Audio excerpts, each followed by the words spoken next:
Ya. Bismillahirrahmanirrahim. Assalamualaikum warahmatullahi wabarakatuh. Waalaikumsalam warahmatullahi wabarakatuh. Warahmatullahi wabarakatuh. Ya, alhamdulillah salatu wassalamu ala Rasulillah wa ba'd. Rabbi shrah li sadri wa yassir li amri wahlul 'uqdatam min lisani yafqahu qawli. Ya, bagaimana kabarnya semua? Masih kuat Ji puasanya hari ke-16? Kuat ya, insya Allah semua sudah besar, jadi insya Allah kuat jalani puasa hingga akhir ya, insya Allah amin. Termasuk paling lambat mungkin ya Ibu di antara dosen-dosen tak yang lain, Ibu baru masuk kodong di pertemuan ke-8. Hari ini kita akan membahas tentang metode certainty factor. Ya, jadi ini adalah salah satu metode inferensi dalam sistem Pakar yang dimana materi sebelumnya yang kita pelajari adalah teorema Bayes. Nah, kalau sekarang metode yang kedua namanya adalah metode certainty factor. Ya, ini yang paling banyak ya mungkin adik-adik temukan di beberapa jurnal dan beberapa judul yang kalian kumpulkan ke Ibu. Ini paling banyak yang menggunakan metode certainty factor dalam pengembangan sistem pakarnya. Nah, kita masuk ke pembahasannya. Yang pertama, tetapi sebelumnya kita review dulu ya tentang sistem pakar. Ya, jadi sistem pakar itu adalah sistem informasi yang berisi dengan pengetahuan dari pakar, ya, dari ahli, sehingga dapat digunakan untuk konsultasi. Nah, jadi dalam sistem pakar ini ada satu form yang dimana form itu namanya konsultasi. Nah, disinilah si user menginput beberapa hal yang dirasakannya atau yang ingin diketahuinya. Kemudian nanti sistem kita akan mensimulasikan atau menghitung seberapa yakin atau pasti dari sebuah pengetahuan yang ingin diketahui oleh si user. Nah, kemudian pengetahuan dari pakar atau ahli di dalam sistem pakar yang kita buat itu digunakan sebagai dasar oleh sistem pakar untuk menjawab pertanyaan yang diberikan oleh si user. Nah, jadi tujuan sistem pakar adalah untuk mentransfer kepakaran dari seorang pakar ke komputer, kemudian ke user ya yang bukan pakar.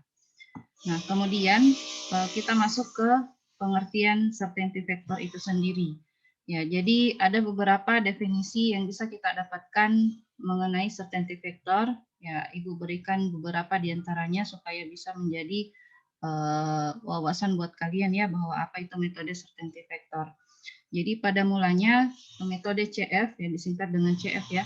CF ini diusulkan oleh si Shortlife dan Buchanan pada tahun 75. Ya, sudah lama sekali ya, hampir 30 tahun, 36 tahun yang lalu mungkin. Nah, kemudian dua orang ini adalah yang membuat aplikasi MyChin ya. Itu adalah aplikasi sistem pakar dalam bidang kedokteran atau bidang medis. Nah, di dalam aplikasinya ini dia menunjukkan besarnya kepercayaan hasil diagnosa yang diberikan. Nah, kemudian di dalam pengembangannya, MyChin dikembangkan atau di-upgrade kemudian menggunakan metode CF karena dalam pengalamannya mungkin ya seorang dokter ketika menganalisa informasi yang diungkap atau yang diberikan oleh si pasien, nah itu dokter biasanya memberikan diagnosa awal ya, belum melakukan tes-tes semacam di laboratorium yang untuk mendukung hasil diagnosa dari dokter. Jadi biasanya dokter itu memberikan jawaban kepada si pasien dengan jawaban kemungkinan ya, mungkin, kemungkinan besar, hampir pasti. Nah, biasanya dokter seperti itu memberikan diagnosa awal kepada pasien. Nah, untuk mengakomodasi pengalaman yang digunakan oleh dokter tersebut, maka ditemukanlah metode CF ini yang di dalam pemberian bobotnya itu kita menggunakan seperti yang dialami oleh si dokter ini. Ya, ada jawaban mungkin, ada jawaban kemungkinan besar, ada jawaban hampir pasti. Jadi ada namanya derajat kepercayaan ya. Si user diberikan kemudahan dalam memilih gejala-gejala yang dialaminya dengan beberapa pilihan jawaban, ya. Jadi bukan hanya sekadar jawaban ya atau tidak, hanya 2 jawaban ya atau tidak, benar atau salah, tapi ada di antara kedua jawaban itu, ya, di antara benar dan salahnya itu. Nah, itulah yang disebut dengan derajat kepercayaan atau belief of degree. Nah, kemudian ya dari pengalaman itulah sehingga metode CF ini ditemukan pada aplikasi sistem pakar dalam bidang medis atau kedokteran. Nah, kemudian definisi CF yang kedua menurut Prihatini pada tahun 2011, faktor kepastian yang diisikan oleh pakar bersama rules atau aturan dalam memberikan nilai kepercayaan pakar terhadap hubungan antara evidence ya atau anteseden atau penyebab dan konsekuen atau hipotesis atau akibat. Ya, jadi ini adalah sebab, ini adalah akibat. Kalau dalam bidang medis ini adalah gejala, ini adalah penyakit. Ya, jadi bagaimana kita memberikan nilai kepastian pada hubungan antara nilai kepercayaan yang diberikan oleh pakar dengan yang di-input oleh si pengguna atau si user. Nah, jadi ini kita akan bagaimana memperoleh nilai kepercayaan yang digabung antara nilai kepercayaan yang diberikan oleh si pakar dengan nilai kepercayaan yang diinputkan oleh si user berdasarkan gejala yang dipilihnya. Nah, seperti itu. Nah, itulah definisi CF yang kedua. Nah, kemudian untuk lebih lanjut lagi tentang CF, yaitu metode yang digunakan untuk memecahkan permasalahan dari jawaban yang tidak pasti dan menghasilkan jawaban yang tidak pasti pula. Ya, maksudnya bagaimana? Jadi jawaban yang tidak pasti itu yang seperti tadi Ibu jelaskan, jawaban yang bukan hanya benar atau salah, tapi di antara range benar salah ini, itulah yang disebut dengan tidak pasti. Nah, kemudian menghasilkan jawaban yang tidak pasti, seperti itu juga, bukan hanya 0 dan 1 jawabannya, tapi range di antara nilai 0 sampai 1 nanti yang kita dapatkan.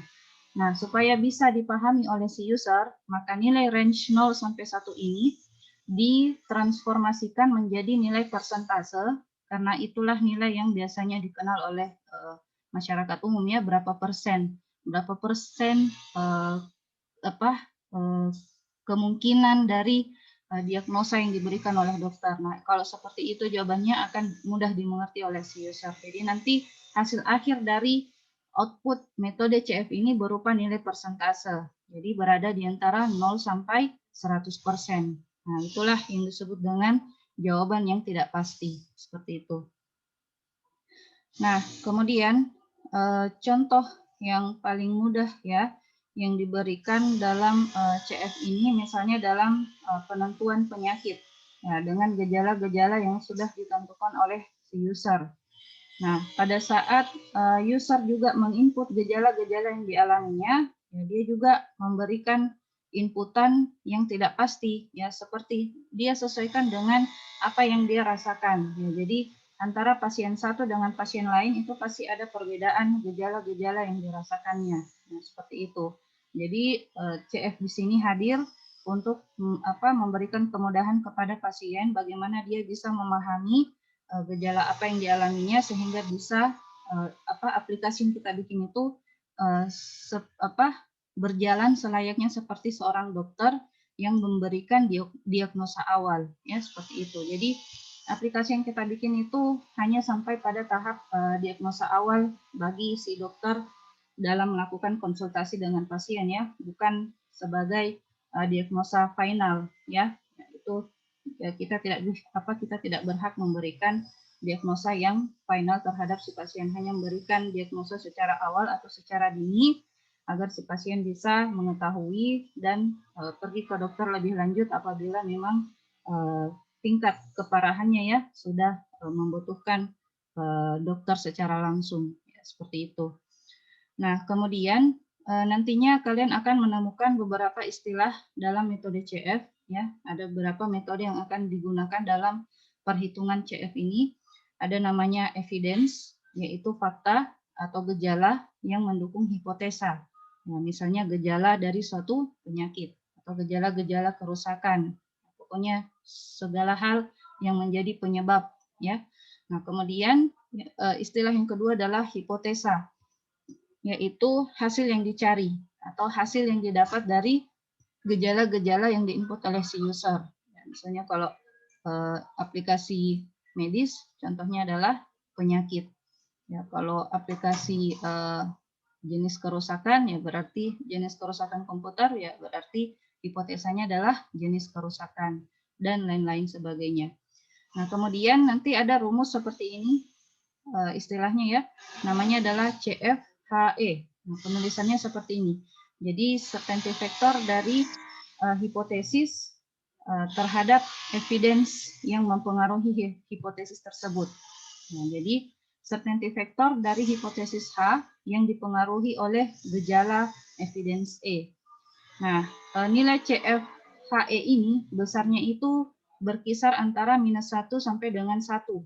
Nah, jadi nanti kemungkinan kalian akan mendapatkan nilai bukan 0 sampai 1 tapi ada minus, ada yang sampai minus ya, tergantung dari nilai bobot yang diberikan oleh si pakar. Nah, kemudian nilai -1 itu menunjukkan ketidakpercayaan mutlak. Nah, jadi kalau nilainya sudah minus, itu berarti nilainya sangat tidak dipercaya, ya, atau sangat tidak yakin, seperti itu. Nah, sedangkan nilai 1 menunjukkan kepercayaan mutlak, artinya sangat yakin, seperti itu. Nah, kemudian nanti dalam rumus CFHE ini ada namanya MB. Nah, MB itu adalah measure of increased belief, atau ukuran kenaikan kepercayaan, atau singkatnya nilai kepercayaan, ya, nilai kepercayaan yang dimiliki oleh suatu gejala atau suatu penyakit, suatu gejala terhadap penyakit, seperti itu. Nah, nilai itu diberikan oleh si pakar yang bernilai berkisar antara 0 sampai 1. Nah, ini juga nanti akan diinput oleh si user, nilai kepercayaan yang diberikan, bukan ya, nilai MB dan MD ini diberikan oleh si pakar, sementara nanti nilai CF itu diberikan oleh si user, seperti itu. Nilai kepercayaan terhadap pengaruh gejala terhadap evidence. Nah, ada juga measure of increased disbelief, ya, artinya ukuran kenaikan ketidakpercayaan. Ya, jadi ada gejala yang sangat dicurigai. Nah, itu berarti dia measure of belief. Ada juga gejala yang tidak terlalu dicurigai pengaruhnya. Nah, itu biasanya diberikan nilai bobot pada MD-nya atau measure of increased disbelief-nya. Nilainya juga berkisar antara 0 sampai 1. Seperti itu. Nah, kemudian di dalam CF itu ada beberapa macam jenis rumus ya. Nah, jadi pintar-pintarnya kita membuat logika dari aplikasi yang akan kita bikin itu, bagaimana dia bisa menganalisa berdasarkan inputan yang diberikan oleh si user. Nah, jadi bagaimana cara kalian sebagai seorang programmer membuat algoritma di dalam aplikasi yang akan kalian bikin itu sehingga dia bisa mengakomodir semua rumus yang ada dalam CF tersebut. Ya, karena masing-masing rumus ini bisa dijalankan berdasarkan inputan yang diberikan oleh si user. Seperti itu, kondisi ya, kondisi inputan yang diberikan oleh si user. Nah, rumus pertama, jika data yang diketahui atau data yang diinput oleh si user adalah semua gejala yang diinput itu merujuk kepada satu hipotesa atau satu diagnosa, kemudian gejala yang diinput itu oleh si user kebetulan cuma satu gejala atau satu evidence, maka rumus ini yang kita gunakan, seperti itu. Nah, jadi hasil yang dicari adalah besarnya kepercayaan atau CF pada hipotesa tersebut. Rumusnya sangat mudah sekali ya, jadi CFHE sama dengan nilai MB-nya dikurang dengan nilai MD-nya, seperti itu.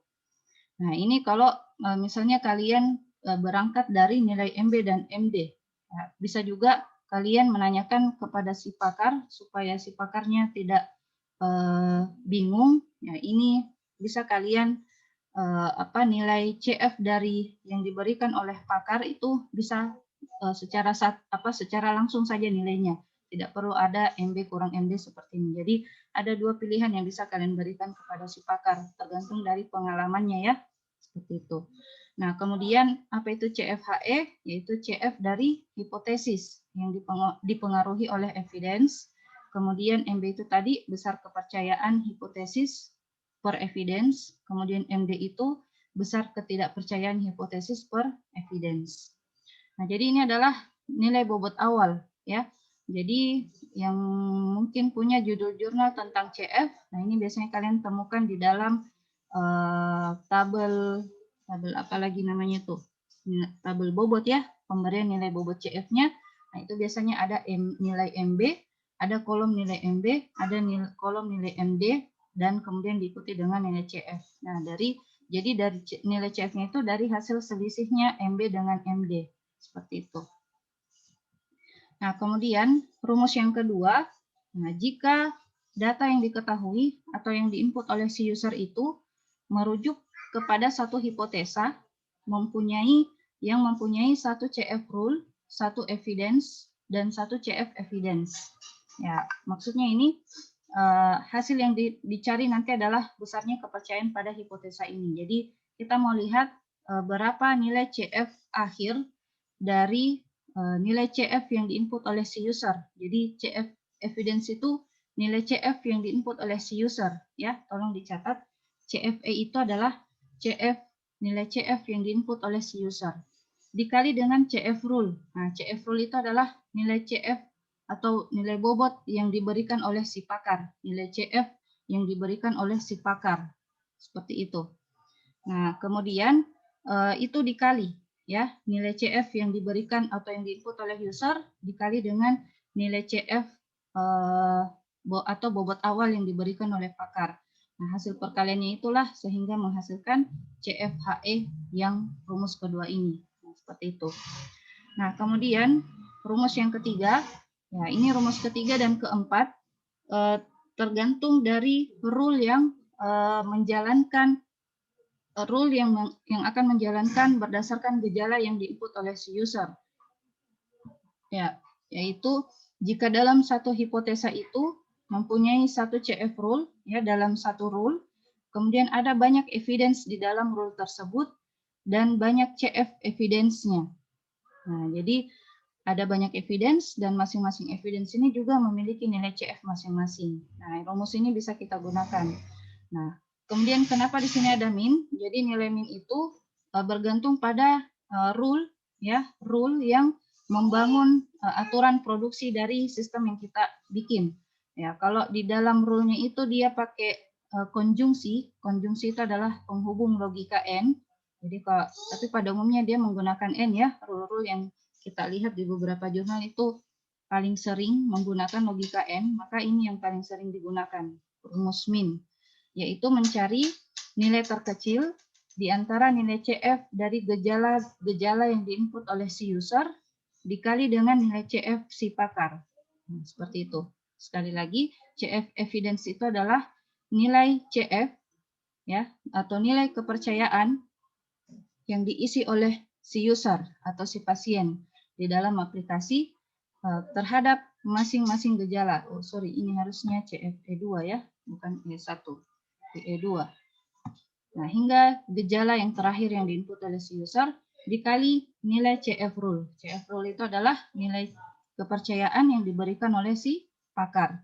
Nah, dikali lalu ya masing-masing ini ya, gejala gejala 1 dikali dengan CF gejala tersebut atau nilai CF dari pakar, kemudian gejala kedua juga dikali, gejala ketiga juga dikali, kemudian masing-masingnya ini dicari nilai terkecilnya. Maka itulah nilai CF dari hipotesis yang dipengaruhi oleh evidence tersebut.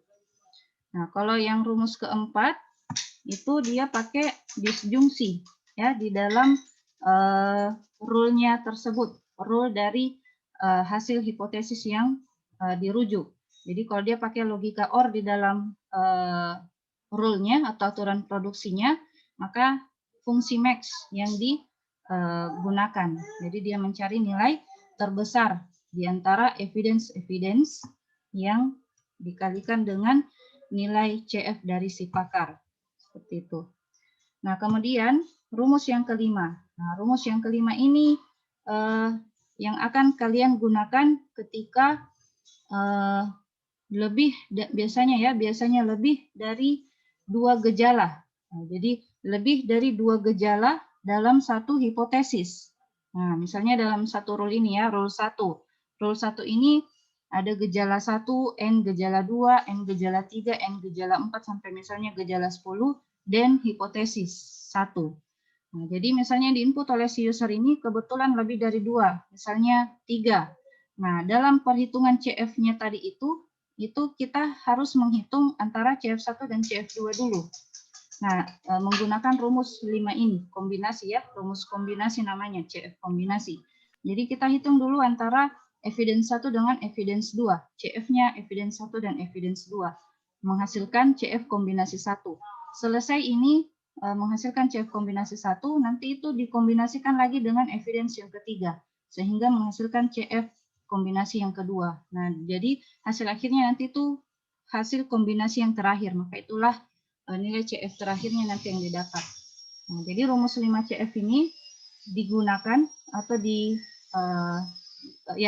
dieksekusi jika dalam satu rule itu lebih dari 2 gejala yang diinput oleh si user yang merujuk kepada satu hipotesis. Nah, di dalam rumus kombinasi CF ini ada beberapa lagi pengkondisian. Jika kedua nilai CF evidence yang diinput oleh si user lebih besar dari 0, maka rumusnya seperti ini. CF kombinasi hipotesis terhadap evidence sama dengan CF lama. CF lama ini maksudnya CF yang pertama, ya, ditambah CF baru atau CF yang kedua, dikali 1 kurang CF yang pertama. Nah, seperti ini rumusnya. Ini gimana cara menghitungnya, Bu? Yang mana dulu dieksekusi? Ya, pasti yang dalam kurung dulu. Selesai yang dalam kurung, lalu dikali dengan CF kedua ini, lalu ditambahkan dengan CF pertama. Seperti itu. Nah, ini kalau nilai CF yang diinput oleh si user lebih besar dari 0. Nah, kalau nilai CF-nya itu di bawah 0, maka rumusnya seperti ini. CF lama tambah CF baru dikali 1 tambah CF lama. Kemudian pengkondisian yang ketiga, jika salah satu dari kedua CF yang diinput oleh si user ini ada yang lebih kecil dari 0, ya, salah satunya saja yang lebih kecil dari 0, maka rumusnya adalah, rumus CF kombinasinya adalah CF lama tambah CF baru dibagi, ini dalam kurung ya, dalam kurung, dibagi 1 kurang min CF lama, min CF lama CF baru. Salah ini ya, CF lama dengan CF baru. Nah, dicari yang mana yang paling terkecil di antara CF lama dan CF baru ini. Yang mana yang terkecil, maka itu dikurangi dengan 1. Maka itulah yang menjadi pembaginya. Nah, seperti itu. Jadi rumus kelima ini bisa kita sebut sebagai CF kombinasi, ya. Saya sebut di sini sebagai CF kombinasi. Nah, itulah kelima rumus CF yang bisa kita gunakan dalam menerapkan atau membangun dari aplikasi sistem pakar. Nah, jadi kapan kita menerapkan CF ini terhadap sistem pakar yang akan kita bangun? Yaitu ketika sistem pakar yang kalian atau kasus atau objek kasus yang kalian teliti itu memiliki jawaban yang memiliki range nilai, ya, bukan cuma 2 jawaban, tapi ada di antara ya dan tidak.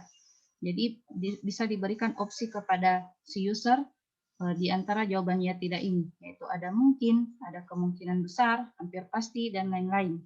Nah, dari jawabannya ini memiliki nilai bobot masing-masing atau nilai CF-nya.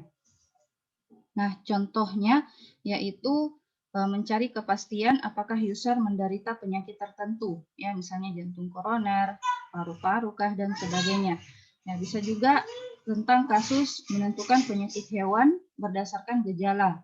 Nah, bisa juga menentukan penyakit tanaman berdasarkan gejala, ya, atau hama, ya, kita sebut dengan hama kalau penyakitnya tanaman. Menentukan jenis hama berdasarkan gejala-gejala yang dialami oleh tanaman tersebut. Ya, dan seterusnya, seperti itu. Jadi penerapan CF itu cocok dengan kasus-kasus yang seperti itu. Nah, bagaimana langkah-langkah dalam menggunakan algoritma CF ini?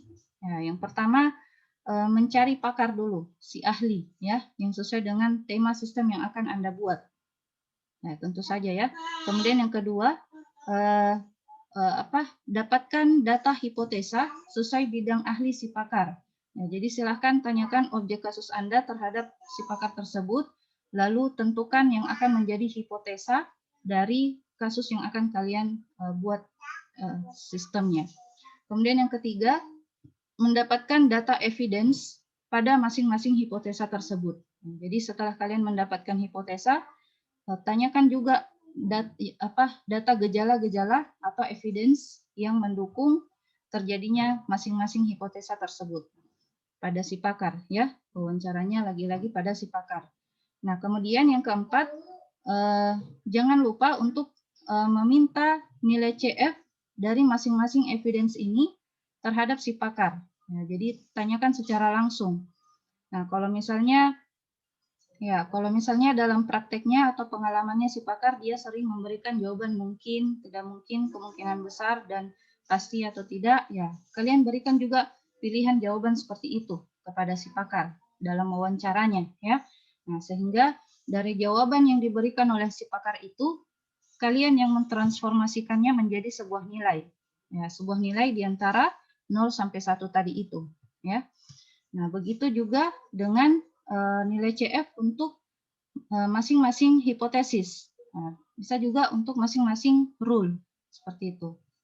Nah, kemudian yang kelima, tidak semua data pendukung nanti akan dipakai semua. Nah, jadi data yang dipakai itu sesuai rumus yang akan digunakan. Nah, maksudnya itu kalian pilah-pilah nanti data yang mana yang mungkin tidak terlalu ngefek, ya, tidak terlalu berefek pada hipotesa yang akan kalian jadikan output nantinya. Nah, kemudian setelah mendapat semua data yang dibutuhkan, langkah selanjutnya menghitung data tersebut ke dalam teori CF. Ya, maksudnya ini kalian bangun menggunakan pengkondisian berdasarkan rumus-rumus yang ada pada CF. Nah, seperti itu. Nah, di sini nih kalian akan diuji, kalian akan menguji bagaimana logika kalian supaya bisa jalan aplikasinya sesuai dengan yang dialami oleh si pakar dalam kenyataannya, seperti itu.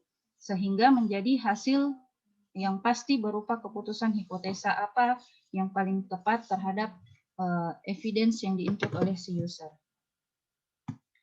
Nah, itu ya. Jadi langkah-langkah yang bisa kalian lakukan sampai di pakar itu sampai di langkah keempat ini, ya.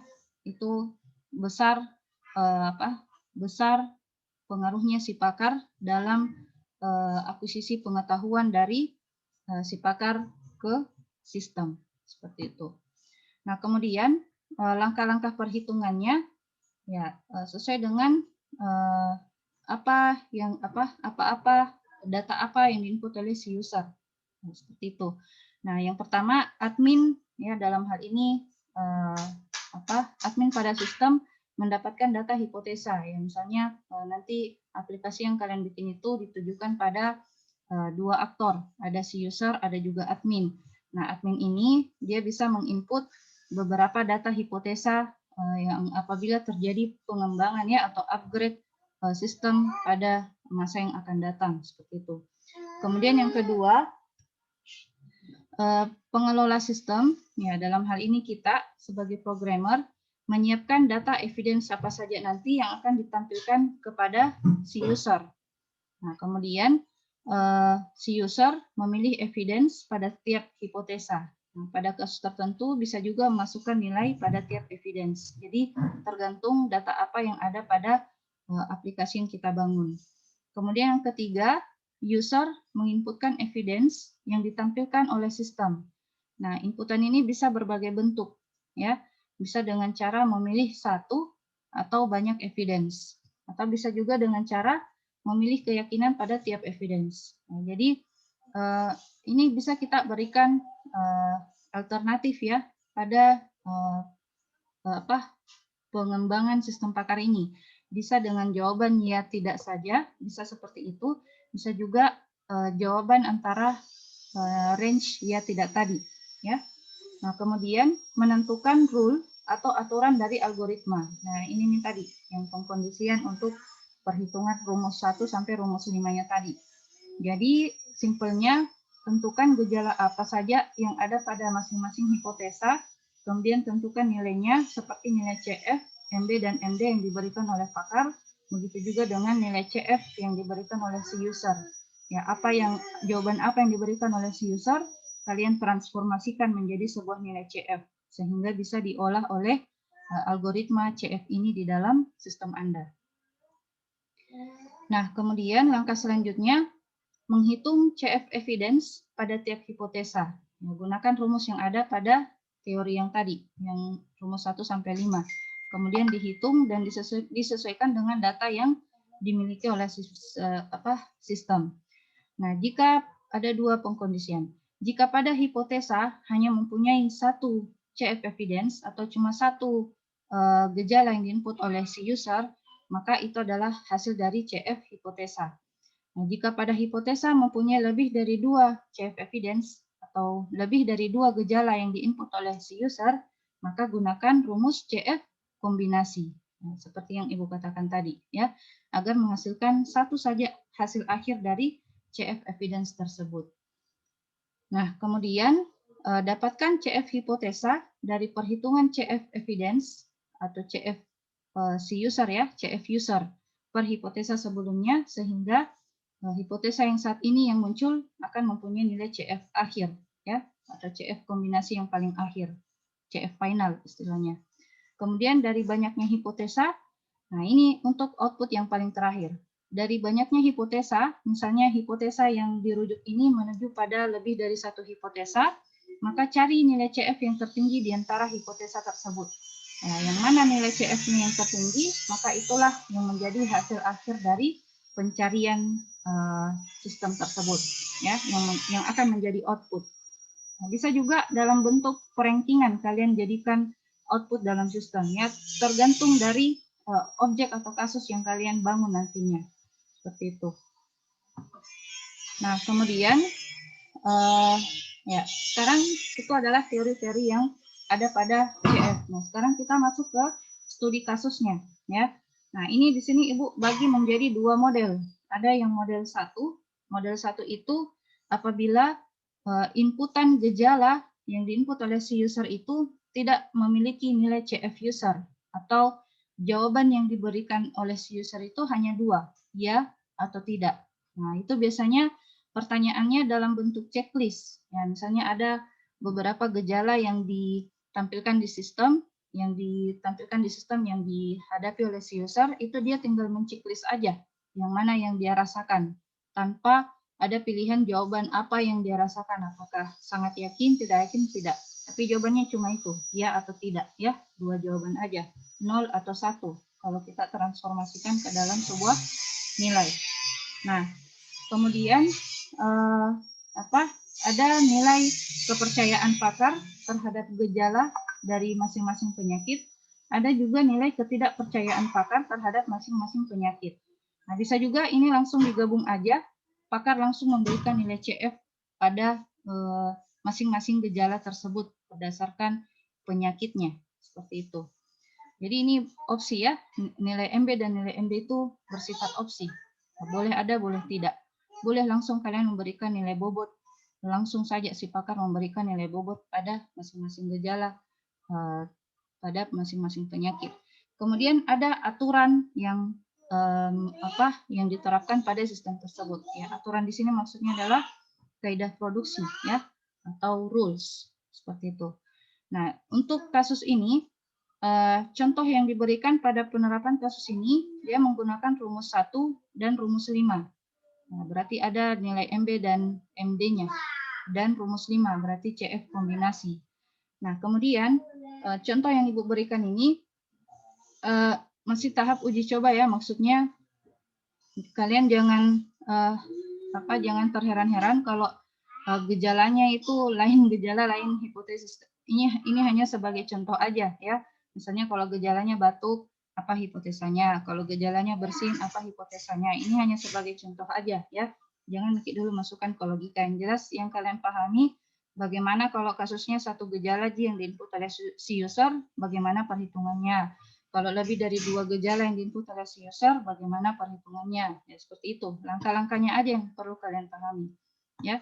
Nah, sekarang untuk menghitung nilai CF terhadap gejala yang diinput oleh si user, nah, yang pertama-tama yang kita bangun itu, yang kita periksa itu adalah akuisisi pengetahuannya dulu, ya, atau basis pengetahuannya dulu. Jadi yang pertama adalah tabel hipotesanya. Nah, jadi dalam kasus yang Ibu berikan contoh ini ada 6 hipotesanya. Ada penyakit anemia, sariawan, diare, mah, tipes, dan bronkitis dengan kode P1 sampai P6. Jadi ada 6 hipotesa, ya, atau 6 penyakit. Kemudian ada tabel gejala. Nah, ini tabel gejalanya atau evidence. Gejalanya yang Ibu berikan di sini ada 20 dengan kode G1 sampai G20 dengan nama masing-masing. Ya. Nah, kemudian ada tabel kaidah produksi atau tabel rule. Nah, di dalam kaidah rule ini, kaidah produksi ini ada nilai MB dan nilai MD. Nah, ini kalau misalnya si pakar memberikan nilai kepercayaan dan nilai ketidakpercayaan. Maksudnya gejala batuk ini menghasilkan penyakit anemia dengan nilai kepercayaan 0,1. Artinya si pakar ini hampir tidak yakin, ya, hampir sangat tidak yakin bahwa batuk itu menghasilkan anemia karena nilainya sangat rendah, hampir mendekati 0. Nah, ini measure of disbelief-nya 0,4 ini biasanya berkebalikan. Kalau MB-nya rendah, berarti MD-nya itu tinggi, seperti itu. Nah, nilai ketidakpercayaan batuk menghasilkan penyakit anemia sebesar 0,4. Jadi nilai MB dan nilai MD ini bukan kita yang memberikannya, tapi pakar. Jadi seperti itu. Begitu juga dengan bersin. Kalau bersin menghasilkan penyakit anemia, berapa nilai kepercayaannya dan berapa nilai ketidakpercayaannya, atau seberapa besar pengaruhnya. Kalau lebih besar disbelief-nya, berarti ini tidak besar pengaruhnya menghasilkan penyakit anemia. Seperti itu cara bacanya, ya. Nah, kita lihat contoh yang besar nilai MB-nya. Nah, ini contoh yang keempat. 0,8. Muntah menghasilkan penyakit sariawan. Ya, jadi kalau gejalanya muntah itu kemungkinan besar akan menghasilkan penyakit sariawan. Ketidakpercayaannya atau tidak ngefeknya itu sangat kecil karena sangat dipercaya, ya, efeknya. Seperti itu. Itu contohnya, ya. Ini contoh aja. Nah, dalam kenyataannya ya tidak seperti itu, ya. Kalau muntah lain anunya biasanya penyakitnya, ya. Tapi ini hanya sebagai contoh aja, ya. Sekali lagi ini hanya sebagai contoh aja. Nah, seperti itu. Kemudian ini dari 20 gejala ini kita berikan masing-masing nilai MB dan nilai MD-nya. Nah, setelah itu untuk mendapatkan nilai CF ini, nilai CF untuk masing-masing gejala terhadap penyakitnya ini, caranya itu MB dikurang MD. Nah, sehingga menghasilkan nilai CF nanti di sini. Ya. Boleh kalian langsung tampilkan di dalam sebuah kolomnya ini, boleh juga nanti di dalam sistem kalian proses, ya. Yang gejala yang mana yang di-input oleh si user, maka sistem kalian langsung menghitung berdasarkan nilai MB dan nilai MD dari basis pengetahuan dari si pakar tersebut, seperti itu. Nah, kemudian ini adalah tampilannya, ya. Contoh tampilan ketika gejala sudah Mina pilih itu si user gejala yang mana yang dia checklist tadi. Nah, misalnya cuma satu di gejala. Nah, ini contoh, ya. Cuma satu gejala yang dia input, yaitu batuk. Nah, pada tabel bobotnya tadi itu, batuk itu ada 2 kali muncul. Nah, ini, ya. Ada di nomor 1 dan ada di nomor 3. Menghasilkan 2 hipotesa yang berbeda, yaitu anemia dan sariawan. Maka kita hitung masing-masing CF-nya ini.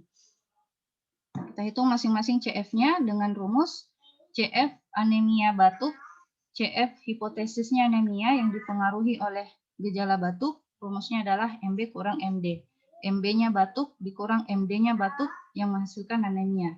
Itu adanya di yang nomor 1 tadi ini. Nah, dihitung nih dalam sistem tak MB dikurang MD. MB-nya itu 0,1, MD-nya itu 0,4. maka nilai CF anemia batuk adalah 0,1 kurang 0,4 hasilnya minus. Nah, makanya kenapa tadi nilai CF itu berkisar antara minus 1 sampai 1. Karena ketika nilai MB lebih kecil dari nilai MD, maka itu akan menghasilkan nilai minus. Seperti itu. Ya, nilai minus itu berarti nilai mutlak yang nilai kepercayaannya yang paling rendah, yaitu sangat tidak yakin. Ya, sangat tidak yakin bahwa gejala batuk menghasilkan penyakit anemia. Nah, bagaimana kalau hipotesa yang kedua, sariawan? Ya, sariawan itu nomor 3 ya, harusnya di sini nomor 3 di sini. Nilai MB-nya 0,6, nilai MD-nya 0,4. Nah, tinggal dikurangi CF sariawan, batuk, hasilnya 0,6 kurang 0,4, hasilnya adalah 0,2. Nah, cuma sampai sini perhitungannya, maka tinggal dicari yang mana yang tertinggi di antara CF anemia batuk dan CF sariawan batuk ini, yang mana yang tertinggi, maka itulah yang akan menjadi output. Jadi penyakit dengan CF terbesar adalah yang mana yang tertinggi? Ya pastinya yang bernilai positif, ya, yaitu 0,2. Maka yang akan menjadi output atau hasil akhir adalah penyakit sariawan dengan nilai sebesar 0,2. Nah, kurangnya ini aplikasi, dia memberikan nilai 0,2 kepada si user. Dia tampilkan 0,2. Nah, padahal si user ini tidak mengerti apa itu 0,2. Ya, jadi pintar-pintarnya kita sebagai programmer bagaimana mentransformasikan nilai 0,2 ini menjadi sebuah nilai persentase. Artinya tinggal dikali 100% aja. Atau boleh juga dengan memberikan jawaban range derajat kepercayaan tadi, yaitu kalau 0,2 itu biasanya range-nya itu jawabannya adalah sangat tidak yakin ya, atau di atasnya itu sangat tidak yakin begitu. 0,2 kalau 0 itu sangat tidak yakin, kalau 0,2 itu tidak yakin, seperti itu.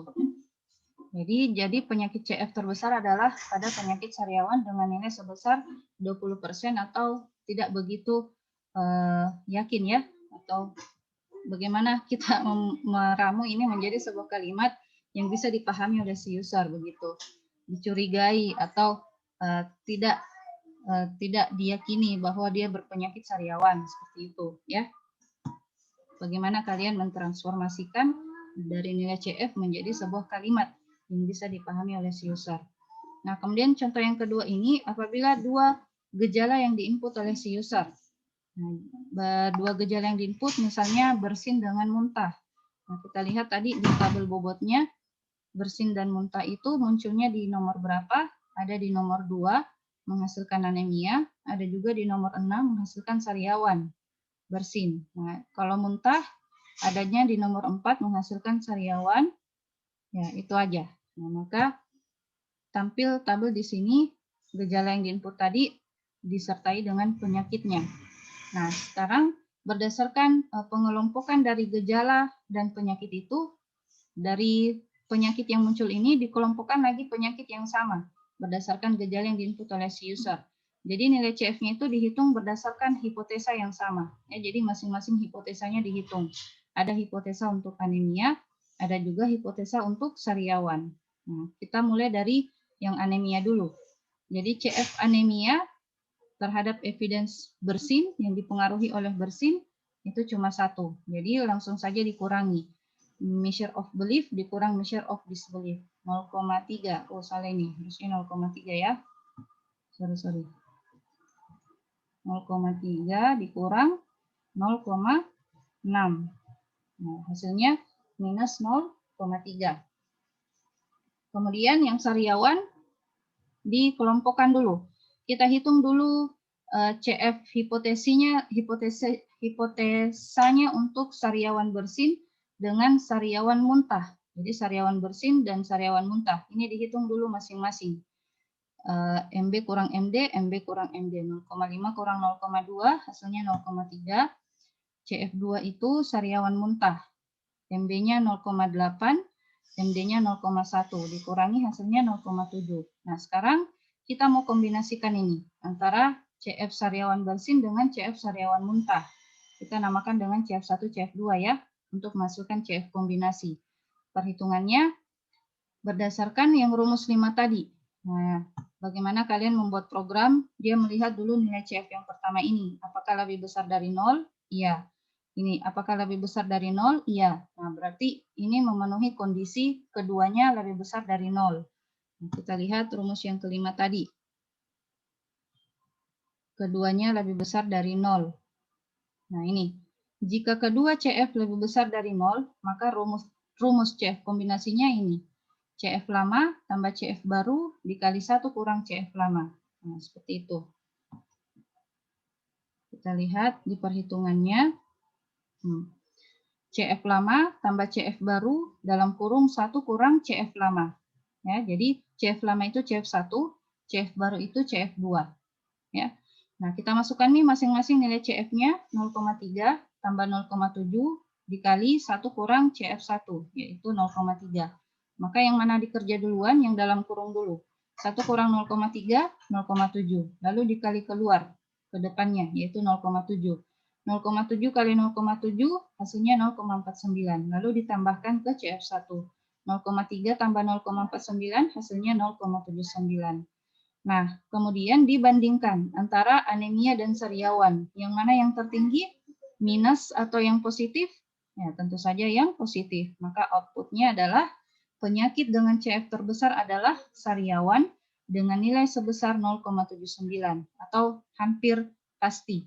Ya, hampir pasti si pasien ini mengidap penyakit sariawan. Nah, seperti itu. Bisa dipahami untuk contoh kasus kedua ini? Nah, kita lanjut ke contoh kasus ketiga, ya. Misalnya lebih dari 2 gejala yang diinput oleh si user.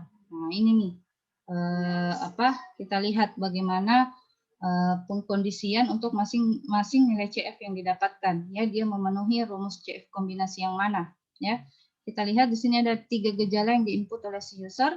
Sulit konsentrasi, menghasilkan penyakit bronkitis. Mudah lupa menghasilkan bronkitis, nyeri dada menghasilkan bronkitis dengan nilai masing-masing MB dan MD-nya. Nah, kebetulan menuju kepada satu penyakit di semua. Jadi cuma satu hipotesa yang kita hasilkan nantinya, ya. Tapi yang kita mau tahu berapa nilai kepercayaannya atau nilai kepastiannya, ya. Nah, sekarang kita hitung nih masing-masing. Yang ini dulu, bronkitis sulit konsentrasi. 0,3 kurang 0,5 hasilnya minus 0,2. Artinya dia di bawah 0. Lalu CF kedua, bronkitis mudah lupa, 0,7 kurang 0,4. Hasilnya 0,3. Ini dia lebih dari 0 nilai CF-nya. Maka kita lihat rumus yang kelima tadi, ini dia pengkondisian yang mana? Salah satunya bernilai 0. Berarti rumus kelima yang paling terakhir tadi. Nah, ini kedua CF di atas 0, kedua CF di bawah 0. Tidak, berarti yang ini. Ya, salah satu dari kedua CF di bawah 0. Maka rumusnya adalah ini. CF lama tambah CF baru dibagi 1 kurang min CF lama CF baru. Nah, kita kembali ke perhitungan tadi. Mana nih? Nah, ini. CF lama itu CF1, CF baru itu CF2, dibagi 1 kurang min CF1 CF2. Nah, yang kita kerja itu yang dalam kurung dulu ini. Cari nilai terkecil di antara CF1 dan CF2. Minus 0,2 dengan 0,3. Yang terkecil adalah minus 0,2. Maka ini yang dikeluarkan atau ini yang diambil nilainya. Lalu 1 kurang minus 0,2. Artinya sama dengan 1 tambah 0,2. Ini minus kalau dikeluarkan, ya. 1 kurang minus 0,2 sama artinya dengan 1 tambah 0,2. Jadi hasilnya 1,2. Kemudian ini CF1 tambah CF2 kita hitung secara terpisah. Minus 0,2 tambah 0,3 hasilnya 0,1. Jadi 0,1 bagi 1,2. Hasilnya adalah 0,0833. Ini untuk CF kombinasi 1. Yang ini, ya. Nah, sekarang kita hitung lagi bronkitis nyeri dada dikombinasikan dengan CF kombinasi 1 ini.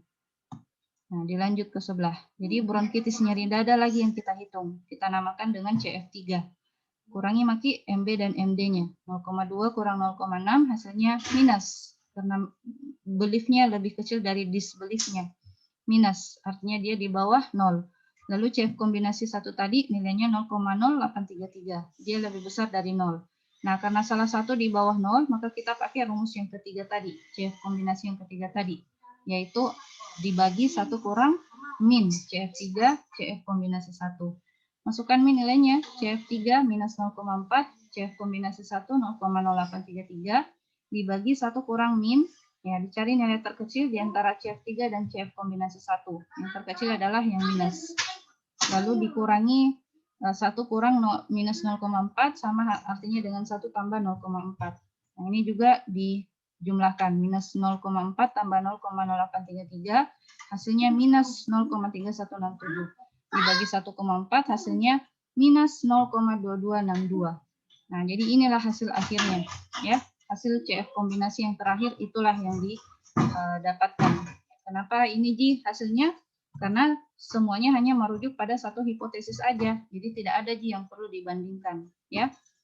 Langsung saja nilai akhirnya.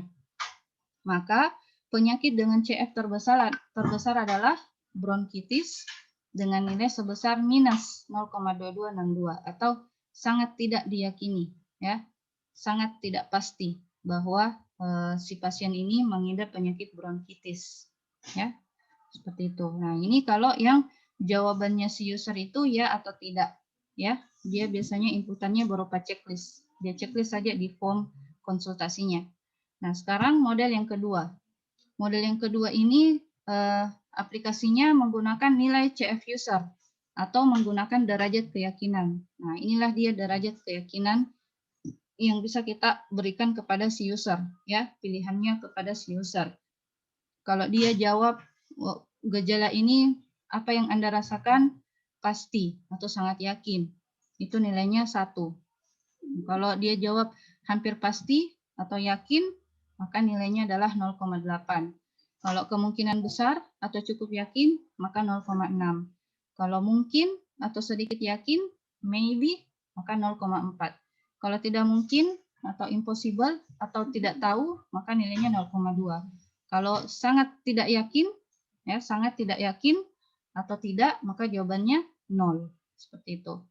Nah, jadi ini ciri-cirinya kalau pilihan jawaban diberikan kepada user itu seperti ini, ya. Jadi transformasi nilainya seperti ini. 1, range-nya 0 sampai 1. Kemudian ada juga nilai kepercayaan pakar terhadap gejala terhadap masing-masing penyakit.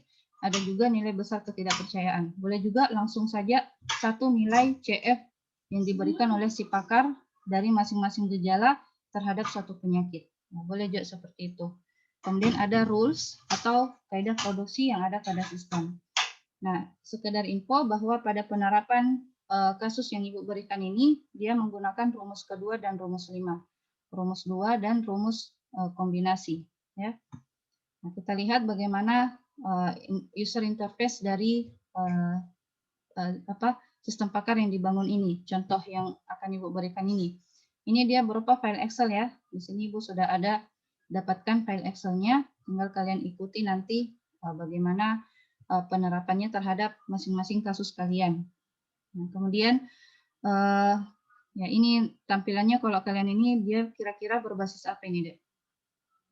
Berbasis web ya. Nah, kalau tampilannya seperti ini dia biasanya berbasis web. Nah, coba kalian perhatikan di sini ada gejala daun layu. Oh, ini namanya judulnya sistem informasi pakar tembakau ya, sistem pakar penyakit tembakau atau hama yang terjadi pada suatu tanaman tembakau. Nah, ini si user menginput beberapa gejala dengan jawaban derajat kepercayaan tadi. Daun layu mendadak seperti disiram air panas. Ya, berarti dia layu ya. Daun layu mendadak. Daun layu mendadak seperti disiram air panas. Nah, itu dia berikan jawaban apa? Oh, di sini 98%, berarti sangat yakin ya, hampir sangat yakin. Bukan hampir tapi sangat yakin karena mendekati 1. Kemudian bercak daun coklat kehitaman agak basah. Berapa persen dia lihat? Ya, dia berikan jawaban 65%. Berarti di sini maksudnya berat serangan, berarti bagaimana kondisinya itu daunnya, apakah sangat layu, ini 65%, ya hampir 50-50, kemudian bercak berwarna hijau kelabu kotor, berarti sangat ya sangat seperti itu kondisinya karena 80 ya tinggi-tinggi. Cuma ini yang hampir mendekati 50. Kemudian bagaimana kalian membuat program yang dari nilai berat serangan ini ditransformasikan menjadi sebuah nilai antara 0 sampai 1. 0 sampai 1, 0 sampai 1, 0 sampai 1. Tinggal dibagi 100 aja ya masing-masingnya ini. Nah, kemudian kita lihat di perhitungan Excel-nya. Nah, tampil nih Excel-nya, Dek. Iya, Bu. Oke. Nah, jadi coba kalian perhatikan. Ini ada kode gejala dimulai dari L01 sampai M17. Kemudian masing-masing gejala ini sudah ada nilai CF dari pakar. Nah, berarti dia tidak pakai nilai MBMD, tapi langsung nilai CF pakar. Ya, seperti yang Ibu katakan tadi. Boleh diberikan dua opsi kepada si pakar. Dia boleh memberikan nilai bobot MBMD, boleh juga secara langsung seperti ini. Nah, jadi nilai CF pakar itu berasal dari MB kurang MD. Ya, kalau MBMD yang nilai awalnya yang diketahui, tapi kalau langsung saja nilai CF pakar juga tidak masalah. Ya, boleh langsung seperti ini. Nilai bobot atau nilai CF dari si pakar. Kita lihat kalau gejalanya itu daun mendadak layu seperti disiram air panas, itu menghasilkan penyakit lanas. Nah, nilai yang diberikan oleh si pakar 0,2. Artinya si pakar mengatakan bahwa gejala ini tidak terlalu berefek kepada penyakit lanas karena nilainya 0,2, rendah ya, di bawah dari 0,5. Berarti dia tidak begitu berefek. Itu artinya. Bercak daun coklat kehitaman agak basah, nilai dari pakar 0,6. Berarti lebih di atas 50% efeknya terhadap penyakit lanas. Itu maksudnya.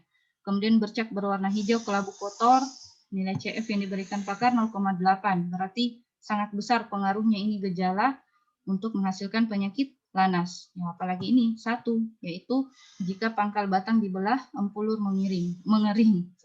Empulur mengering. Ya, Ibu tidak mengerti apa ini istilah empulur ya. Hanya orang pertanian mungkin yang paham. Nah, ini kalau ini gejalanya pasti ya atau sangat diyakini menghasilkan penyakit lanas. Nah, seperti itu.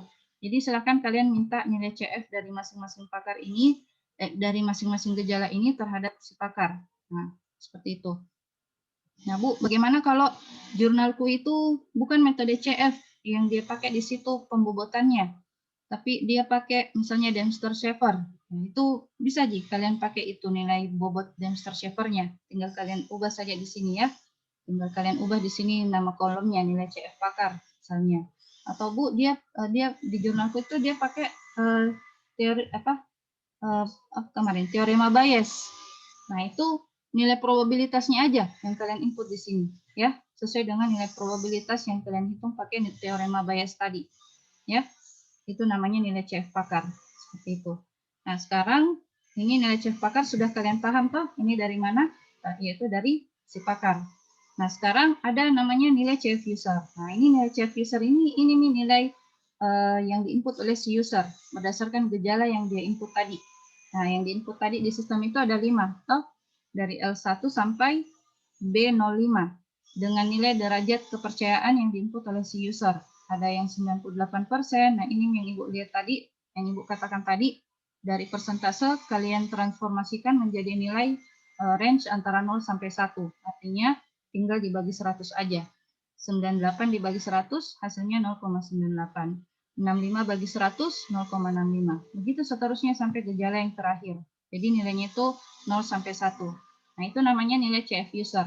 Atau kalau dalam rumus tadi nilai CF evidence-nya ya. Jadi CF evidence itu sama dengan CF user. CF rule itu sama dengan CF pakar. Oke. Nah, sudah cuma sampai di sini Jito yang diinput oleh si user. Nah, yang selebihnya ini diberikan nilai 0 karena ini yang tidak diceklis oleh si user. Jadi nilai CF usernya 0, 0, 0, 0 sampai terakhir. Nah, selanjutnya kita hitung CF, ini CF kombinasinya. Tapi di sini CF kombinasi adalah pakai rumus yang kedua tadi. Rumus yang kedua tadi. Ditampilkan dulu di PowerPoint-nya. Jadi kalau ada nilai CF user dan nilai CF pakar, itu kita pakai rumus yang kedua. Nah, ini tinggal dikali aja. CF user dikali CF pakar. Ya, ini rumus kedua. Nah, kita lihat di Excel-nya ini. Di Excel-nya itu D4 kali M4, berarti user dikali pakar. 0,9 kali 0,2 hasilnya 0,196. 0,65 kali 0,6 hasilnya 0,39. Begitu seterusnya sampai di gejala kelima yang diinput oleh user. Selebihnya nilainya pasti 0 karena tidak diinput oleh atau tidak dipilih oleh user. 0 kali 0,4 ya 0. Ya, semua yang dikali 0 hasilnya 0. Nah, jadi yang akan kita hitung adalah kita lihat masing-masing penyakit. Ya. Masing-masing hipotesis yang dihasilkan oleh gejala yang diinput oleh si user. Ada 2 penyakit yang tergenerate atau muncul, yaitu penyakit lanas dan penyakit layu bakteri. Maka kita hitung dulu untuk hipotesis yang pertama, yaitu penyakit lanas. Nah, ini kita hitung antara gejala 1 dengan gejala 2 dulu. L01 dengan L02. Jadi di sini judulnya CF L01 L02. Perhatikan rumusnya. Dia pakai rumus yang mana ini kira-kira? Siapa yang bisa tebak? Dia pakai rumus yang mana ini? Ada yang bisa? Kenapa dia pakai begini rumusnya? Seperti itu. Ada yang bisa jawab? L01, L02, ini F4, F5, F4, F5 dikurang F4 kali F5. Ini dia pakai rumus yang mana, Dek? Halo, ada yang bisa jawab?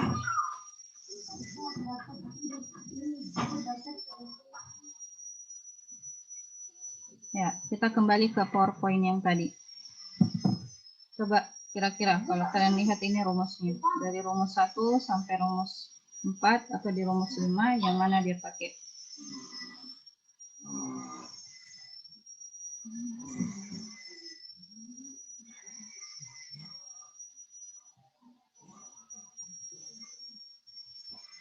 Ada atau enggak ada? Kalau kalian lihat.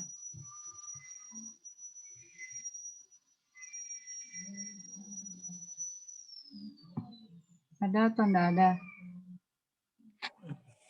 Muslim mungkin, Enggak Bu. ada ya? Bu, Hah? yang di rumus keempat. Rumus keempat, coba kita lihat. Rumus keempat, pakai max. Nilai max. Jadi cari nilai max di antara evidence, masing-masing evidence dikali nilai pakar. Coba kita lihat. Oh iya, ya seperti itu. Jadi, ya siapa yang menjawab tadi? Hatijah, Bu. Hatijah, ya benar ya Hatijah. Jadi masing-masingnya ini, masing-masing kombinasinya ini L01, L02 dulu, lalu hasil L01, L02 dibandingkan lagi dengan diproses lagi dengan L03, lalu diproses lagi ke L04, lalu yang mana yang menghasilkan max, maka itulah yang menjadi persentasenya. Ya. Seperti itu Hatijah. Ini dia langsung mengambil dari J6 ini, bukan membandingkan, tapi dia langsung ambil dari J6. Nah, begitu juga dengan yang ini, dia langsung ambil dari K9-nya. Nah, itu gimana, Dek? Cocok nih, rumus keempat. Kali. Pakai max. Di sini dia pakai OR. Kalau ini, dia pakai min. Konjungsinya pakai N.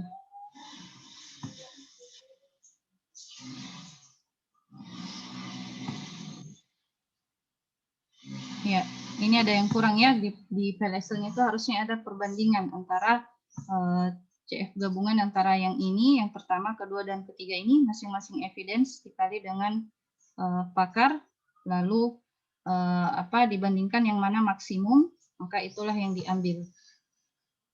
Yang keempat tadi apa? Max ya, max. Jadi diasumsikan bahwa rule untuk penyakit lanas ini dia pakai OR. Ya, kalau memang di rule-nya itu dia pakai OR ini, L01 OR L02 or L03, L04, dan lanas. Nah, tapi kalau dia pakai N, ya sekali lagi kita merujuk kepada rule. Kalau di rule-nya itu dia pakai N, L01, if L01, N, L02, N, L03, N, L04, dan lanas, maka kita pakai min, ya. Jadi kita ambil nilai terkecil di antara tiga ini tadi. Nah, seperti itu. Maka itulah hasilnya. Ini diasumsikan dia pakai OR, karena dia pakai nilai max. Nah, jadi masing-masing ini dihitung, ya. Ini dihitung, ini dihitung, ini dihitung. Lalu L01 dan L02-nya dikali lagi. Ini, ya. F4 ditambah F5 yang ini. L01, CF L01, CF L02. Lalu dikurang F4 kali F5. Maka menghasilkan ini. Begitu juga yang ini. Tinggal kalian lihat saja rumusnya ya. H6 ini ditambah dengan F6. Berarti yang ini dikurang H6 kali F6. Begitu juga yang ini. I6 yang ini ditambah F7. Berarti yang ini ya. Yang ini dikurang I6 dikali F7. Nah, yang mana yang terbesar itu yang diambil, yaitu 96,4688%. Nah, begitu juga dengan yang untuk penyakit layu bakteri. Nah, yang layu bakteri ini cuma satu aja yang diambil, B05 dengan B06, itu 0,06 hasilnya. Nah, 0,06 tambah 0 dikurang 0,06 kali 0, hasilnya 0,06. Lalu yang ini tadi yang sebelumnya dikombinasikan lagi dengan B07. Ya, yang ini ya.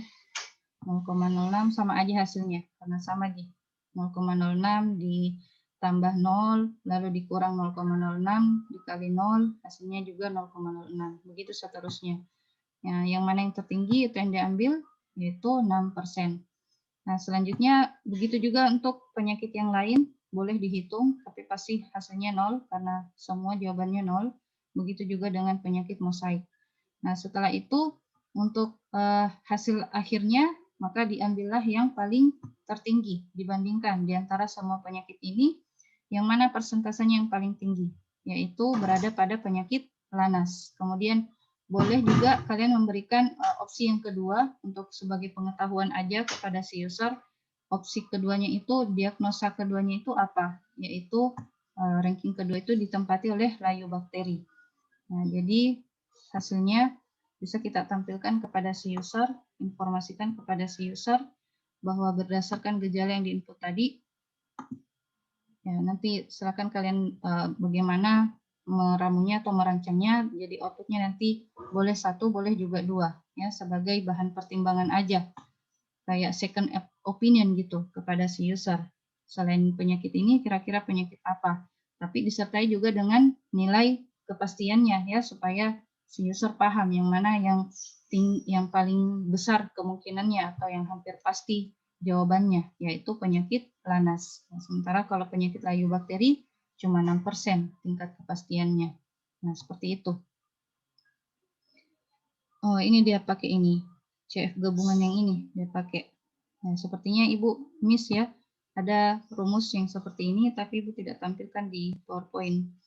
Nah, jadi ada juga CF gabungan modelnya seperti ini. CF1 tambah CF2 kurang CF1 kali CF2. Ini yang sama-sama di atas 0 jawabannya. Kalau kita lihat di rumus kelimanya Ibu tadi gimana? Bukan di rumus kelimanya yang dia pakai. Coba kita lihat di rumus kelimanya Ibu, karena dia pakai CF kombinasi.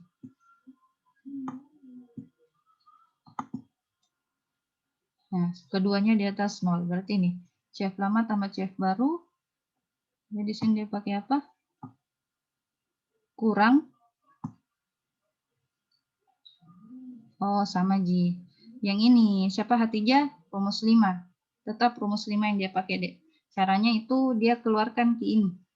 Ini dia keluarkan ke sini. Satu, bagaimana ini kalau dalam ilmu matematika, ini yang dalam kurung dikeluarkan. Jadinya ini satu dulu toh, yang dikali dengan yang di luar ini. Jadinya CF lama ini saya boleh seperti ini ya. Tolong koreksi kalau salah. Jadinya CF lama tambah CF baru sama artinya ya, sama artinya. Di ini dulu yang dikali, lalu dikurang CF lama kali CF lama, hasilnya adalah CF lama, lalu CF lama dikali CF baru, hasilnya adalah CF baru. Seperti itu ya. Jadi hasilnya dikurang atau dikali nih? Oh, salah. CF lama tambah CF baru, ini kali satunya dikasih keluar ke sini, lalu dikurang CF baru dikali CF lama. Nah, seperti itu. Bagaimana gampangnya? CF baru saya kasih dalam kurung. Nah, adakah di sini yang paham matematika? Dikurang ini CF lama dikali CF baru dikali CF lama. Begitu. Sama halnya seperti ini ya. Kita lihat penjabarannya dulu. Kasih ke bawah ini supaya tidak ngungkit.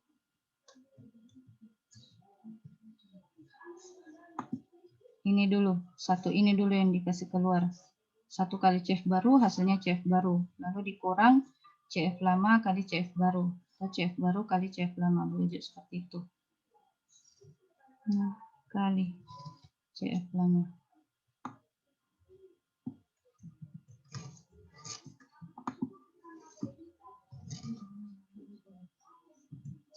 Tutup kurung. Nah, CF baru, oh ini tidak bisa karena di sini ada perkalian. Jadi, kalau dikeluarkan lagi ini dalam kurungnya, jadinya bagaimana?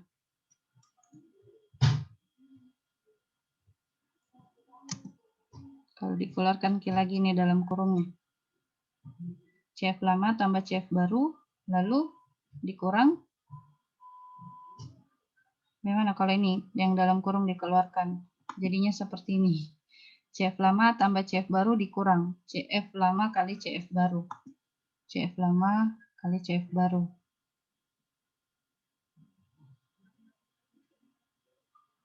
CF lama ini tinggal dibalik aja. Ya, ini lama jadi baru. Sama Ji sebenarnya karena perkalian Ji. Kalau perkalian itu tidak masalah dia di depan atau di belakang.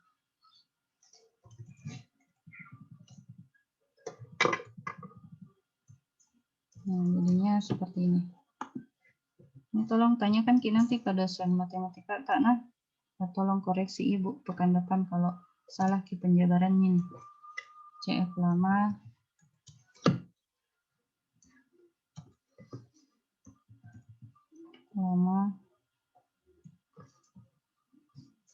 tambah CF baru, langsung aja copy deh, lama sekali.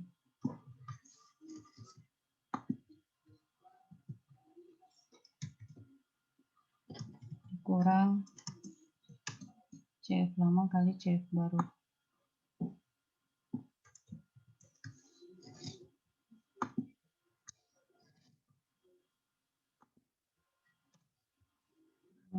Ya, ini dulu.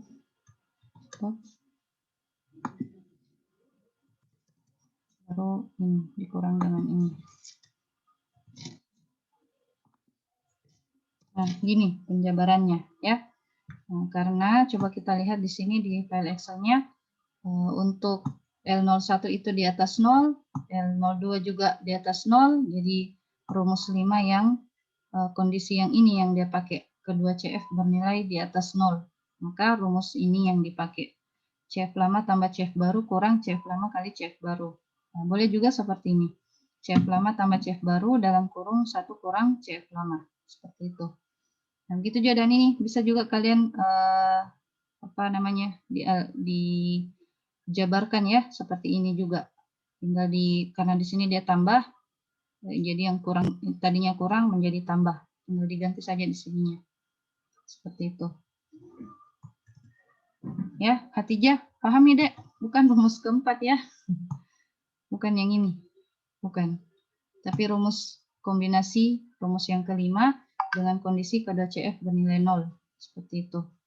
Nah, sehingga dalam pencariannya itu dia ambil yang nilai kombinasi yang terakhir. Nah, seperti itu. Makanya kenapa di sini langsung dia ambil nilai J6 yaitu yang paling terakhir, CF kombinasi yang paling terakhir, maka itulah nilai persentase yang dihasilkan. Begitu juga dengan ini. Ini adalah K9, berarti di sini K9 kali 100. Seperti itu. Ada yang mau ditanyakan untuk Excel ini sebelum Ibu lanjut ke contoh yang jurnal? Ada yang mau ditanyakan? Tidak ada, Ji? Nah, kalau tidak ada, Ibu lanjut ke studi kasus berikutnya. Nah, di sini contoh kasusnya di sini dia pakai ini formnya aja ya, Ibu perlihatkan formnya aja. Jadi ini ada data penyakit, jadi selalu seperti itu. Kita berangkat dari tabel hipotesis dulu atau data hipotesis dulu. Kemudian data gejala. Setelah itu Anda bikin form atau tabel untuk kaidah produksinya atau aturan produksinya. Kalau penyakit ini itu didukung oleh gejala apa saja, penyakit kedua dipengaruhi oleh gejala apa saja, begitu seterusnya sampai hipotesis yang terakhir. Nah ini, jadi misalnya ini kalian bikin aplikasi, masing-masing penyakit ini kalian inputkan gejala apa saja yang mempengaruhi penyakit tersebut disertai dengan nilai CF-nya. Nah di sini dia pakai nilai CF langsung, pembobotan pakar, ya nilai CF oleh si pakar. Nah, jadi silakan diinput berdasarkan informasi dari pakar berapa nilai CF untuk masing-masing gejala ini terhadap penyakit, berapa besar pengaruh masing-masing gejala ini terhadap penyakit tersebut, ya. Nah, seperti itu cara membuat form aturan produksi pada aplikasi pakar. Nah, setelah itu buatlah form konsultasi untuk yang ditampilkan pada si user nanti. Nah, jadi Anda boleh membuat semacam pertanyaan seperti ini, ya tanya jawab seperti ini. Contohnya, apakah Anda mengalami gejala anoreksia atau tidak nafsu makan? Itu tolong dijelaskan pakai bahasa yang awam ya, yang mudah dipahami oleh si user. Silakan berikan opsi jawaban tidak, tidak tahu, sangat yakin, cukup yakin, yakin, sangat yakin, sedikit yakin ini ya. Sedikit yakin, cukup yakin, yakin, sangat yakin. Nah, kalau kita lihat ini urutannya dari yang terendah ke tertinggi. Nah, silakan dalam aplikasinya kalian transformasikan menjadi sebuah nilai. Tidak itu nilainya 0, tidak tahu itu jawabannya 0,2, sedikit yakin 0,4, cukup yakin 0,6, yakin 0,8, sangat yakin 1. Nah, yang mana yang dipilih di sini disimpan itu yang menjadi inputan atau CF user, ya. Itu yang akan menjadi CF user atau CF evidence. Kemudian dihitung berdasarkan 5 rumus yang ada dalam CF itu, yang mana yang memenuhi berdasarkan gejala yang diinput oleh si user, kemudian akan menghasilkan output hasil diagnosa yang dimana yang tertinggi yang dia ambil, hipotesa yang tertinggi yang dia ambil dengan nilai berapa persentasenya atau berapa nilai kepastiannya. Nah, contohnya seperti ini, ada beberapa yang diinput gejala oleh si user. Kemungkinan besar penyakit yang diidap oleh si user adalah diabetes mellitus. Nah, ini dia tidak tampilkan persentasenya. Dia cuma tampilkan di sini saja. Tapi untuk jawaban di sini dia tidak tampilkan. Keterangan apa, Anda mau berikan keterangan apa, kemudian boleh juga disertai dengan solusi. Apakah silakan hubungi dokter lebih lanjut atau silakan istirahat saja di rumah, seperti itu. Ya. Nah, ini cuma Ibu berikan contoh untuk bagaimana alur membuat dari sistem pakar. Ya. Selanjutnya contoh yang ketiga di jurnal. Contoh yang ketiga pada jurnal ya.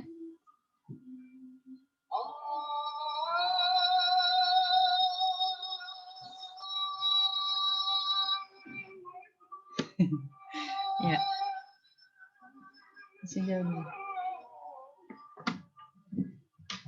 Ya, contoh yang ketiga ini adalah dari jurnal penerapan metode forward chaining dan certainty factor pada sistem pakar diagnosa hama anggrek. Ya, jenis hama anggrek yang dia diagnosa ini bla bla bla ya. Ibu takut salah baca. Nah, kita lihat dimulai dari tabel hipotesisnya dulu, kita lihat di sini. Atau kita lihat di teorinya dulu CF yang mana yang dia pakai. Nah, di sini dia pakai rumus 1 ya, MB kurang MD, berarti nanti dia pakai ada nilai MB, ada di nilai MD-nya ini jurnal. Kemudian nilai CF dengan satu premis. Ya, satu premis itu maksudnya satu gejala. Jadi kalau cuma satu gejalanya, maka ini rumusnya. CF evidence kali CF rule. Atau CF user kali CF pakar. Ini dia perjelas. Ini saya suka ini jurnal karena dia jelas ya. Enggak membuat bingung. Kemudian CF yang kedua yang dia pakai adalah yang lebih dari satu premis.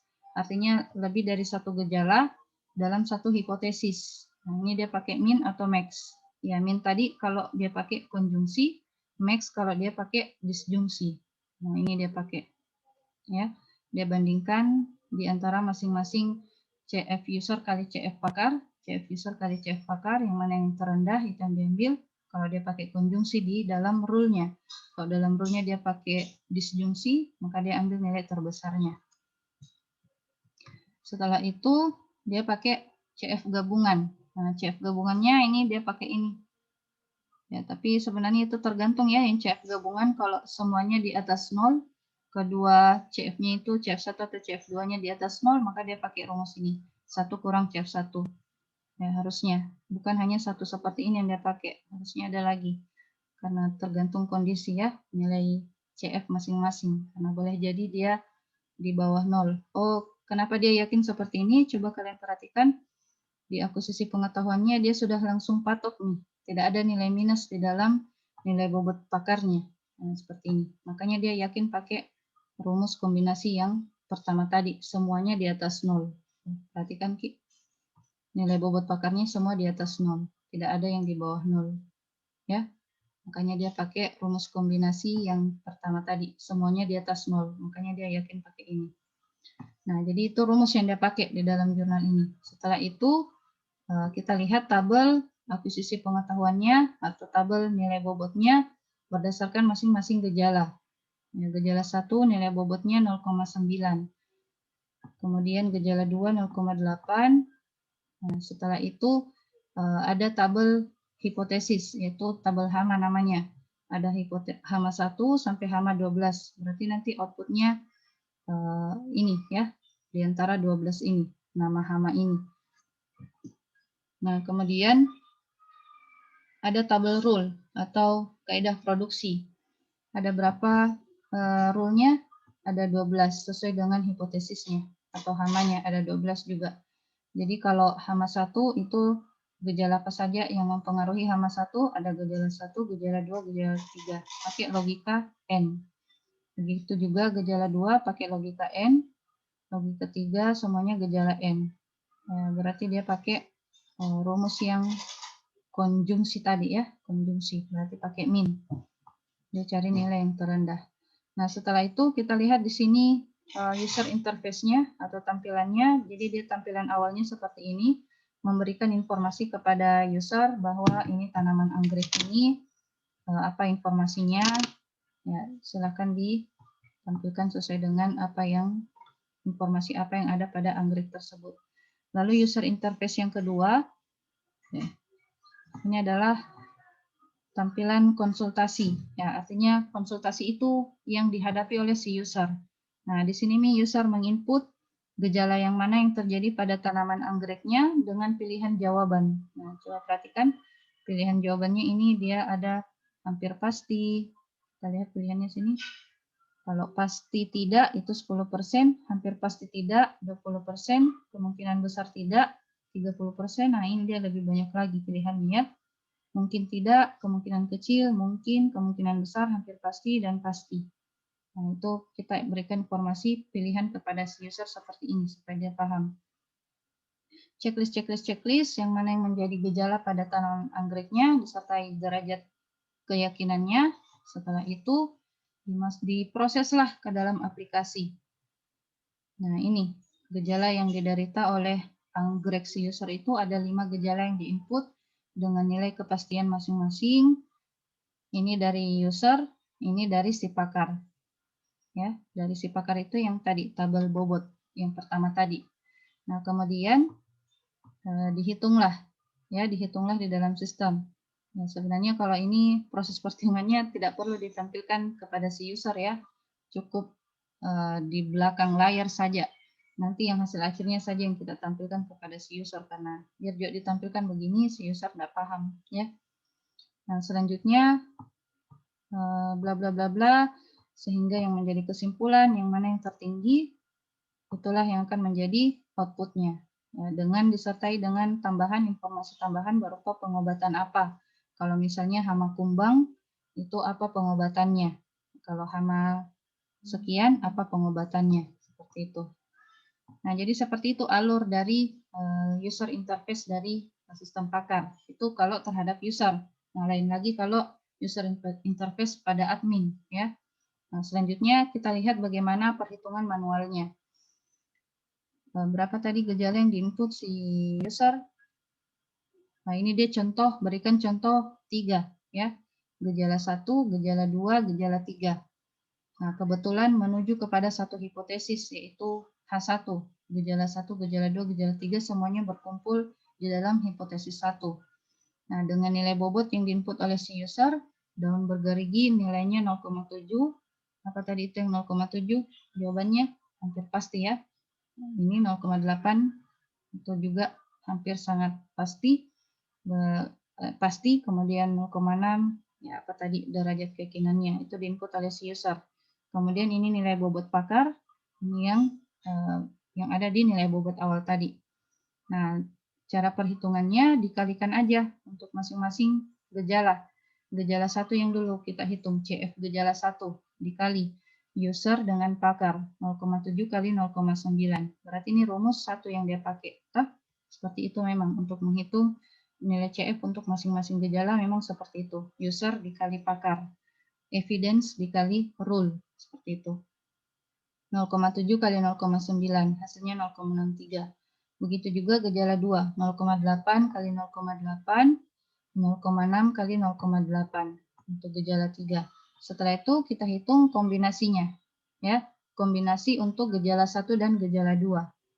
Nah, dia pakai apa tadi ini? Rumus kombinasi, rumus 5 yang pertama. Karena semuanya di atas 0.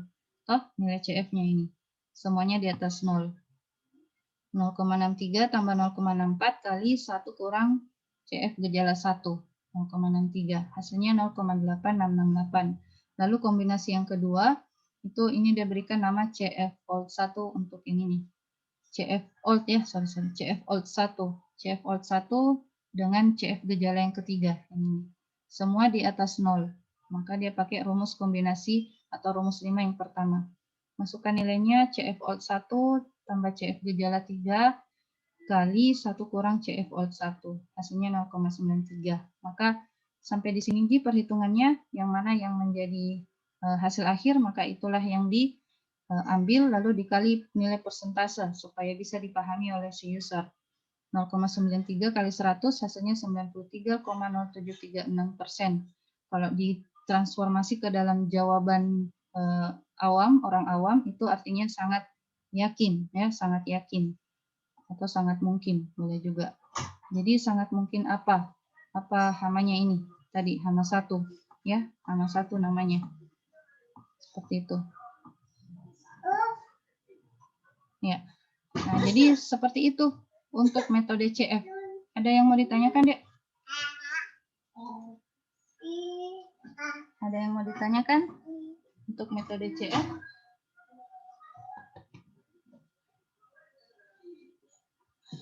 Nah, jadi kesimpulannya untuk pembobotan nilai CF itu boleh dengan 2 cara ya. Untuk nilai bobot pakar itu bisa kita berangkat dari nilai MBMD, measure of belief dan measure of disbelief. Bisa juga langsung saja pakar memberikan nilai bobot untuk masing-masing gejala terhadap penyakit. Seperti ini. Ini bisa langsung seperti ini. Nah, adapun perhitungannya, ya itu kita bermain di dalam listing. Seperti itu. Bagaimana kalian membuat pengkondisian agar rumus yang mana yang dia pakai di dalam sistem yang kalian bikin nantinya.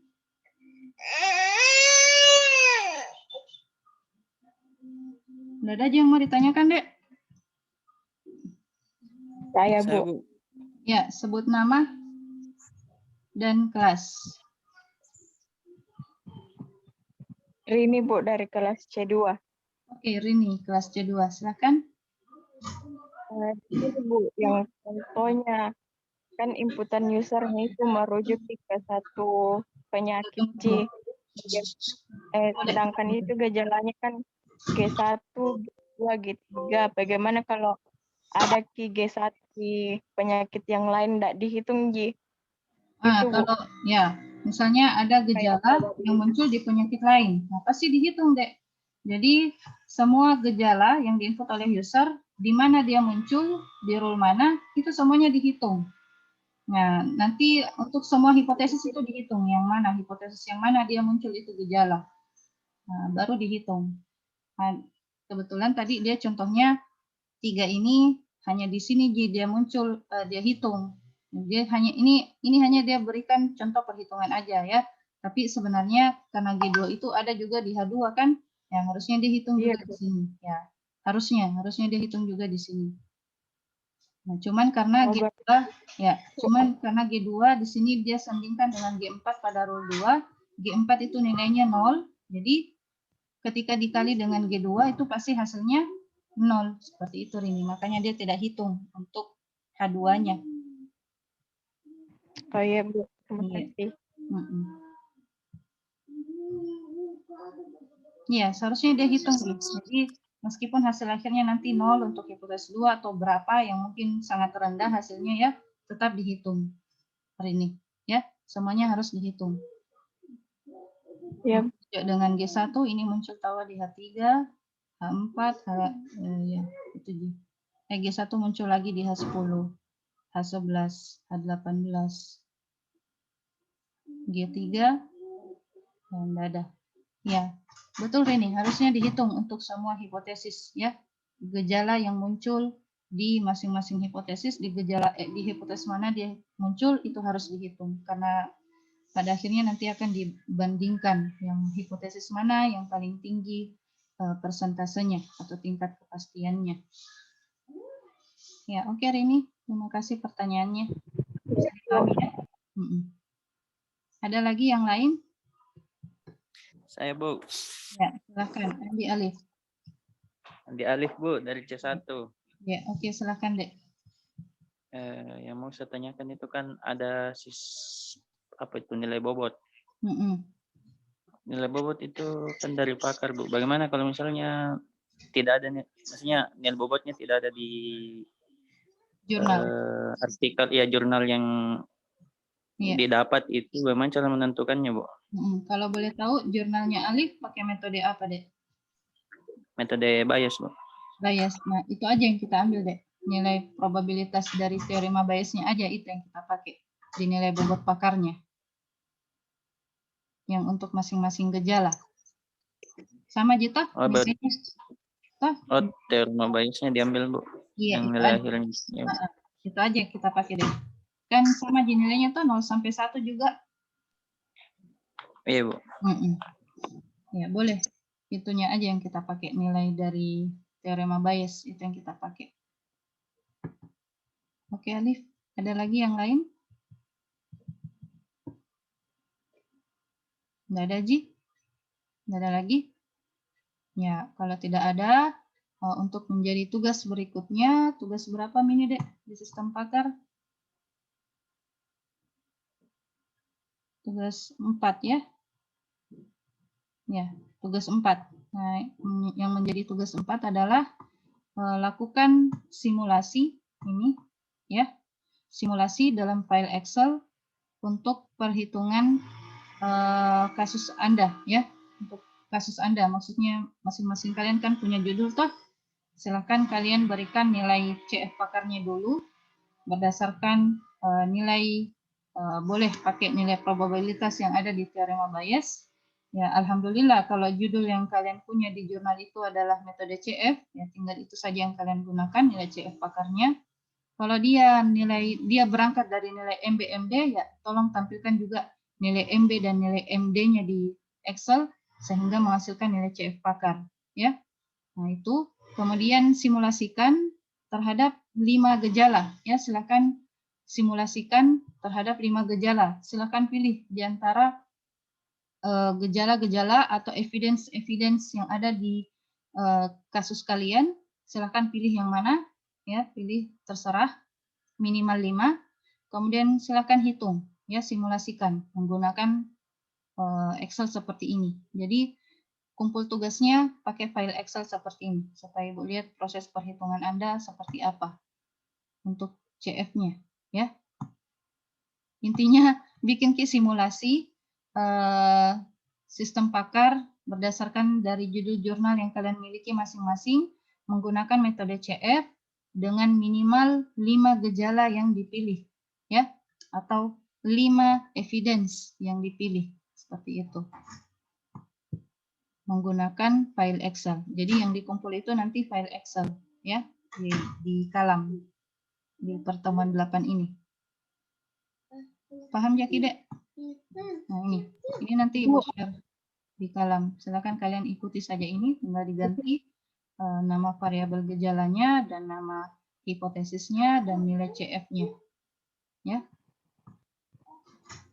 Ya, Jadi itu Bu, nilai CF pakarnya, nilai probabilitas yang dihitung kemarin Bu dipakai. yang teorema Bayes. Oh iya. Yang nilai bobot awalnya yang di teorema Bayes toh. Yang nilai evidence-nya. Nilai evidence-nya. Itu saja yang kalian ikut di sini. Kalau judulnya kebetulan kalian teorema Bayes bukan CF. Ya, ada yang lagi yang mau ditanyakan? Kalau judulnya ya.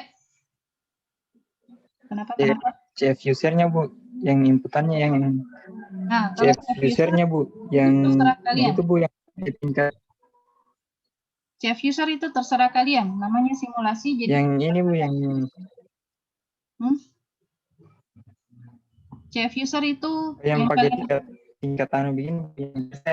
Iya, yang kalian simulasikan itu nilai CF user, terserah mau diisi berapa. Yang jelas kalau nilainya mendekati 1 berarti jawabannya hampir pasti. Kalau mendekati 0 berarti jawabannya sangat tidak yakin, ya, atau tidak, seperti itu. Ya, silakan kalian berikan saja nilai sembarang di sini, ya. Yang penting kalian paham dari mana ini asalnya nilai berdasarkan jawaban yang diinput oleh si user dengan tingkat keyakinannya, ya, atau dengan tingkat kepastiannya.